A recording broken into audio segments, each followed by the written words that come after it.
इरशाद बारी ताला और लोगों से अच्छी बात करो।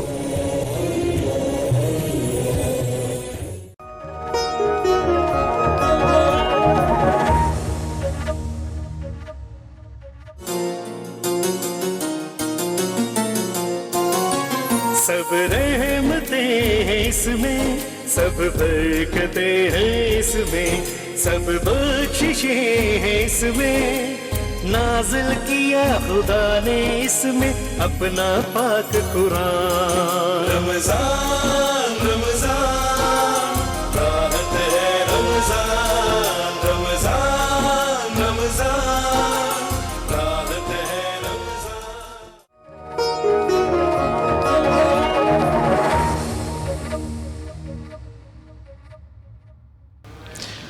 वेलकम बैक नाजरीन। ब्रेक पे जाने से पहले हम बात करते रिजवान साहब से बात कर रहे थे और आपके सामने खसूसी रमज़ान इफ्तार ट्रांसमिशन स्टार एशिया की न्यूज़ से राहत रमज़ान। तो रिजवान साहब हमसे बात कर रहे थे, साफ़ पानी के ऊपर हम बात कर रहे थे। तो मैंने ये सवाल पूछा था आपसे कि साफ़ पानी की अगर जहाँ तक लाहौर की हम बात करें, लाहौर क्योंकि गुजाराबादी इलाका है और आबादी के हिसाब से कहा जाता है कई इलाके में आज भी साफ़ पानी मुहैया नहीं है। ये बात में सच्चाई कहाँ तक है? ये हमारे जो इंजीनियर्स हो रहे हैं सर्च की और सारा थॉरोली हमने देखा है। इसके बाद हम रिजल्ट ये निकला है कि जो घर की डोमेस्टिक लाइंस हैं प्रॉब्लम उनमें अच्छा अक्सर ये होता है कि लाइनें बसीदा हो गई या पुरानी हो गई, उनकी रिप्लेसमेंट के लिए आब पाक अथॉरिटी बनाई गवर्नमेंट ने भी, वो मुख्तलिफ शहरों में पूरे पंजाब में वर्क करेगी। अच्छा। और ये मेनली जो काज ये कि डोमेस्टिक लाइंस हैं उनकी रिप्लेसमेंट का ये हमने प्लान किया है, इस पर काम हो रहा है। तो मतलब ये है कि आप कहना चाह रहे हैं कि जो खुलासा यही है कि जो आपके घरों में पाइपलाइन है, जो सीवरेज का निज़ाम है, वहाँ पे ही मसाइल असल में मेन लाइन से, मेन वाटर सप्लाई लाइन से जब जाती है, डोमेस्टिक लाइन जाती है ना, वो कहीं ना कहीं नालियों में से ये ज़्यादा प्रॉब्लम आता है। छोटे जो गुंजान आबादा इलाके हैं उनमें जो छोटी गलियाँ, छोटे आबादियाँ, नालियाँ, उन इलाकों में ये ज़्यादा प्रॉब्लम आता है। तो उसको रिप्लेसमेंट जो है डोमेस्टिक लाइंस की रिप्लेसमेंट को गवर्नमेंट अपने लेवल पे करवा रही है। अच्छा, तो रिजवान साहब क्या इनको खास महसूस नहीं है कि गवर्नमेंट इस तरह बाकी डेंगू के ऊपर भी काम किया है और बाकी इस तरह के और भी इदारे हैं नए मुख्तलिफ सहूलियात फराहम करने के लिए कोई ना कोई स्कीम या कोई ना कोई मुहिम चलाई है? तो कोई ऐसी मुहिम आज तक चली है कि ख़ास तौर पर इन्हीं चीज़ों के ऊपर जो आपने आइडेंटिफाई कर लिया कि यहाँ पे ये इशूज़ हैं कि कोई खास टाइम पीरियड के लिए, स्पेसिफिक टाइम पीरियड के बाद उसको सर्वे किया जाए वहाँ पर?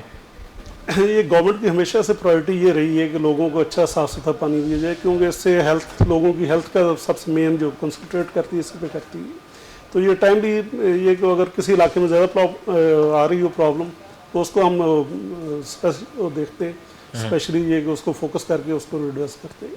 हाँ जी बिल्कुल नाज़रीन, और ज़ाहिर सी बात सफाई निस्फ़ ईमान है और ईमान के हमारा एक ख़ास हिस्सा है और अगर सफाई ना हो तो ज़ाहिर सी बात हमारा ईमान पूरा नहीं होता, क्योंकि आधा ईमान का हिस्सा सफाई है। और ख़ास तौर पर पानी का ख़ास ख्याल रखिएगा, काफ़ी बीमारियाँ आपको पता है पानी की वजह से होती हैं। अपने बच्चों का ख़ास ख्याल रखें, कोशिश करें कि जो पानी आप जहाँ से लेके आ रहे हैं या फ़िल्टर्स जो हैं ख़ास तौर पर उसको लगाएँ ताकि सेहतमंद ख़ानदान जो होगा तो सेहतमंद मुस्तकबिल भी होगा आपका। तो जो बिल्कुल हमारे साथ यहाँ पे रिजवान साहब, ये रिजवान हाशमी साहब हैं, माहिर माशियात हैं और ख़ास तौर पर हमारे साथ यहाँ पे आए हुए।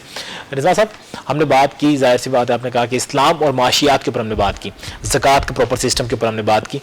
क्या ज़कात का सिस्टम जो है सिर्फ रमज़ान के महीने के लिए ही हमारे पास है या हम उसका बेहतर सिस्टम है कि हम पूरा साल उसको लेके चलें? देखें, अगर अभी तक की जो कॉमन प्रैक्टिस चल रही है वो तो यही है कि हम लोग ज़कात को सारी को मुख्तस कर देते हैं कि हमने रमज़ान के महीने में देनी है। लेकिन मेरा ये ख्याल है कि आप पूरा साल ज़कात दे सकते हैं। बिल्कुल, हर साल हर महीने आप ज़कात निकालें। रमज़ान का महीना कोई मखसूस नहीं है कि उसी माह में आप ज़कात देंगे तो वही कबूल होगी। असल मकसद तो आपका सिर्फ लोगों की वेलफेयर करना है, लोगों को सपोर्ट करना है। तो जब आपने पब्लिक को सपोर्ट करना है, एक इंसान को साल के हर महीने और हर दिन हर लम्हा ज़रूरत होती है। तो अब आप सिर्फ इसलिए बैठ जाएं कि जी हम रमज़ान में ही ज़कात देंगे, तो मेरा ख्याल है कि ये गलत है। बेहतर यही होता है कि आप अपनी ज़कात को पूरा साल पे तकसीम कर दें। इस तरह आपको अदायगी करना भी आसान होती है और वो जो लोग जो ज़रूरतमंद हैं वो भी पूरा साल उससे बेनिफिट उठा सकते हैं।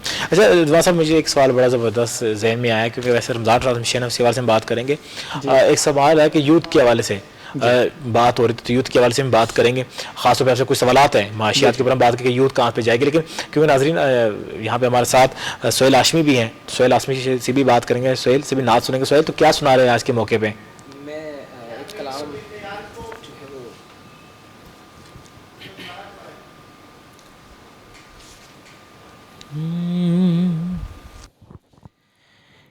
या नबी सब करम है तुम्हारा, या नबी सब करम है तुम्हारा,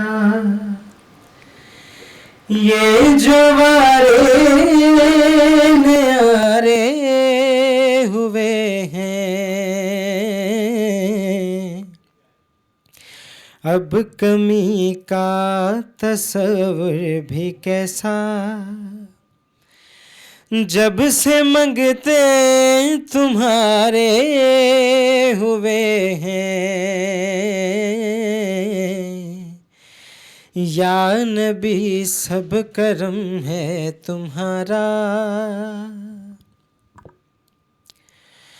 और चाहते हो अगर नेक नामी आले ज़हरा की कर लो गुलामी, चाहते हो अगर नेक नामी आले ज़हरा कि कर लो गुलामी, कि उनके सदके से ज़ाहिद नियाज़ी ये पुरसुकून गम के मारे हुए हैं, या नबी सब करम है तुम्हारा। और बड़ा खूबसूरत शेर है कि देख कर के रोज़े का मंज़र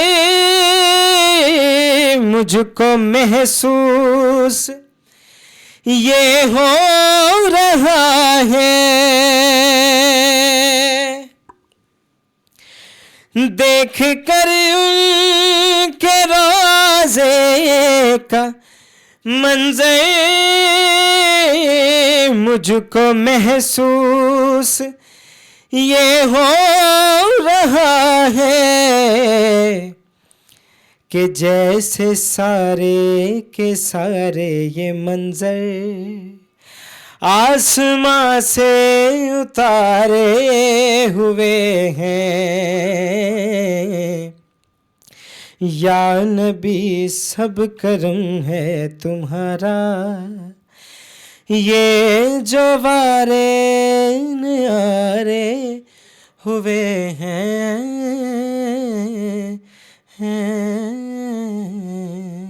सुभान अल्लाह, सुभान अल्लाह, माशाल्लाह, क्या खूबसूरत वारे न्यारे हुए हैं, ज़बरदस्त। बिल्कुल यही तो बात है नाज़रीन कि हमारे तो वाकई वारे न्यारे हुए हैं कि अल्लाह रब्बुल इज़्ज़त ने हमें उम्मती बनाया तो किस नबी को उम्मती बना के भेजा। तो अगर इस एक नेमत का भी शुक्र अदा करना चाहें हम और करते रहें तो हम कर नहीं पाएंगे कि अल्लाह ताला ने कितनी बड़ी नेमत से हमें नवाज दिया। और वो नबी जो ख़ातमुल नबीयीन है और जिसके नबी भी उम्मती बनना चाहते थे। सुभान अल्लाह, क्या बात है।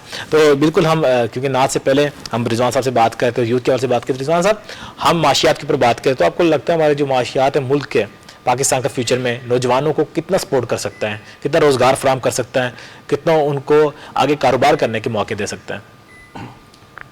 देखिए, ये बड़ा आपने सेंसिटिव टॉपिक छेड़ लिया है।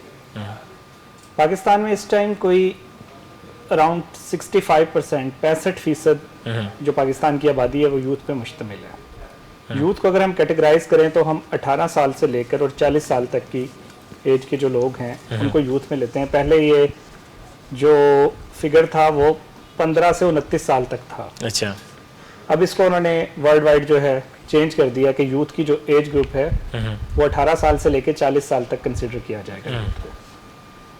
पाकिस्तान की यूथ में बहुत टैलेंट है, बहुत काबिल यूथ है।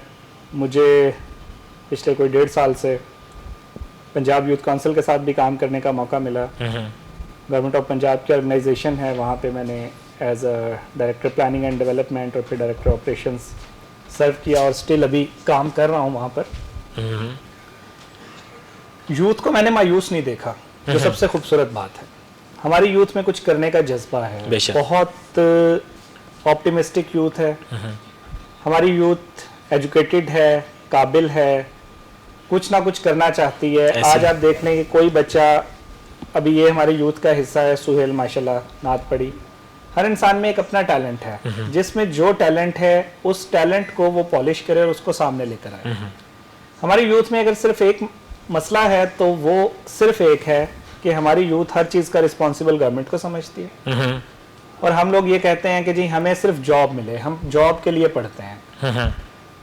उसके बाद एक अगला जो प्रॉब्लम है वो हमारे एजुकेशन सिस्टम में है। एजुकेशन सिस्टम में क्या प्रॉब्लम है कि हमने टेक्निकल एजुकेशन और फॉर्मल एजुकेशन दोनों को अलहदा कर दिया। हम ये समझते हैं कि जी स्किल सिर्फ उसी एजुकेशन में है जो आपने टेक्निकल एजुकेशन ली, आप कोई मोटरसाइकिल मैकेनिक बन गए, कोई फ्रिज एसी का डिप्लोमा कर लिया तो आप स्किल्ड हैं। नहीं, आप स्किल्ड हैं, आप एंकर हैं, वो नात खान है, वो स्किल्ड है। जिस शोबे में आपने तालीम ली उस शोबे की तालीम के साथ साथ प्रैक्टिकल एक्सरसाइज अगर आप नहीं करते तो आप स्किल्ड वर्कर नहीं हैं। अच्छा ही। अगर मैंने इकोनॉमिक्स या फाइनेंस पढ़ा है तो आज माहिर मुआशियात के तौर पे मुझे बिठाया आपने इधर, अगर मुझे फाइनेंस के ऊपर बात करना ही ना आए और मैं कही जाऊं कि जी मैंने एमबीए फाइनेंस किया या मैं पीएचडी कर रहा हूं फाइनेंस में, तो मैं बिल्कुल ज़ीरो हूं। I am not skilled. Skill आपकी महारत होती है। हम लोग महारत पे तवज्जो नहीं देते, हम सिर्फ इस चीज़ पे तवज्जो देते हैं कि हमने एक डिग्री लेनी है, जो हमने फ़ीस पे की है उसको जस्टिफाई करना है, और उसके बाद हमने एक जॉब पे लगना है, और जॉब भी सबसे पहले सरकारी जॉब। हमारे नौजवानों के लिए इस टाइम एक गोल्डन अपॉर्चुनिटी ये है कि जिस तरह देखें हर चीज़ के ना कुछ फ़ायदे होते हैं, कुछ नुकसान होते हैं। ऐसे ही है, अब बिल्कुल जो ऐसे। कोरोना आया है, कोरोना एक जहमत भी है और एक लिहाज से रहमत भी है। जहमत इस तरह से कि सारे कारोबार बंद हो गए, सारे लोगों से दूर हो गए, लेकिन मैं रहमत इस हवाले से समझता हूँ इस कोरोना को कि आप देखिए कि हम लोग अपनी ज़िंदगी में जो सोशल डिस्टेंसिंग के नाम पे बहुत सारी कुछ ऐसी वल्गैरिटीज़ हमारी लाइफ में इन्वॉल्व हो गई थी, उनसे दूर होते जा रहे हैं। ऐसे ही है। हम लोगों ने बहुत सी खुराफात को छोड़ दिया, बहुत से ऐसे काम जो कि हमारे गैर शरई हमने अडॉप्ट किए हुए थे उनसे हम लोग फासले पे आ गए, दूर होना शुरू हो गए, एक सीधे रास्ते पे चलने लग गए। इसके साथ साथ अब यहाँ पर जो वर्ल्ड वाइड एक इकोनॉमिक क्राइसिस आया, क्योंकि कोरोना आने से पूरी दुनिया की मईशत बंद हो गई। अच्छा, बिल्कुल रास्ते से बात करेंगे कि क्योंकि मैं इस पे काटता इसलिए हूँ, इनके जो बात है कि उन्होंने स्किल्स फुल बात की, स्किल्स वर्कर की बात की, क्योंकि हमारे साथ अब राय अब्दुल इस्लाम साहब ये सर लोकल गवर्नमेंट में, क्योंकि जहाँ तक बाकी चीज़ कहा जाते हैं काम होता है जाहिर सी बात, लेकिन महारत और स्किल्ड वर्कर कितने रह गए हैं या वाकई वहाँ पे काम किया जा रहा है उनके स्किल्स को पॉलिश करने में? जैसे कि हमारा इंजीनियरिंग विंग जो है ना वो टेक्निकल लोगों पे ही असिस्ट करता है सारा, उसमें इंजीनियर्स भी आ जाते हैं, लोअर फॉर्मेशन में tubewell operators, tubewell drivers, technician, फिर डेफिनेटली कि हमारे पास एक विंग है उसमें टेक्निकल लोग ही ज़्यादा सर्व कर रहे होते हैं। जी तो बिल्कुल स्किल्स पर्सन जाहिर सी बात है, जिस तरह रिजवान साहब ने बात की नाज़रीन के स्किल्स जो आपके हर फील्ड में हैं, और बड़ी खूबसूरती से रिजवान साहब ने एक बड़ी अच्छी सी बात की और बड़ा अच्छा सा मैसेज भी दिया कि हम सिर्फ एक स्किल्स फुल को या स्किल्स पर्सन को या टेक्नोलॉजी के से रिलेटेड हम कर देते हैं। हम कहते हैं ख़ास अगर किसी ने कोई खरादिया का काम करना है वो उसके ऊपर काम करेगा। बाकी जो एजुकेशन अगर बिजनेस स्टडीज़ हैं या आपके कंप्यूटर साइंस की स्टडीज़ हैं या आईटी से रिलेटेड स्टडीज़ हैं, उनमें भी रिजवान साहब की बात बिल्कुल बड़ी ज़बरदस्त है और बड़े ठोस है कि अगर वो प्रैक्टिकली उसको नॉलेज नहीं है, प्रैक्टिकली उस चीज़ को नहीं देख पा रहा, तो आप बिल्कुल भी ग्रोथ नहीं कर सकते। तो इसलिए एक नौजवानों को ख़ासतौर पर जहाँ पे स्किल्स उनके अंदर हैं, अगर उनको महारत भी दे दी जाए, उनको और पॉलिश कर दी जाए कि माशरे में इकनॉमिक के ऊपर कैसे आपने काम करना और कैसे आपने फंड्स को बेहतर तरीके से यूटिलाइज करना। अगर आपके पास फंड्स नहीं है, आप जो भी करना चाह रहे हैं, हर बंदा जॉब से सीखता है, वहाँ पे प्रैक्टिकल सीखता है, प्रैक्टिकल करने के बाद उतना पैसा इकट्ठा कर लेता है, कोई इन्वेस्ट कहीं कर सके और इन्वेस्टमेंट के बाद बिजनेस चलाता है और उसी से ही ग्रोथ करते हैं, आगे से आगे जा रहा होता है। लेकिन नाज़रीन यहाँ पे हम चाहते हैं हम दोबारा आएंगे, रिजवान साहब से और भी बात करेंगे। हमारे एक और मेहमान हैं बिजनेस कम्युनिटी से, खासतौर पर उनको मदऊ किया गया ताकि माशियात के ऊपर हम बात करें, तो उनसे भी उनका पॉइंट ऑफ व्यू ज़रूर लेंगे। लेकिन चलते हैं इस ब्रेक की जानिब, ब्रेक के बाद आएंगे तो हमारे साथ वो होंगे और राहत रमज़ान में और भी बात करेंगे आपके साथ। जाएगा कहीं नहीं, आते हैं छोटी सी कमर्शियल ब्रेक के बाद।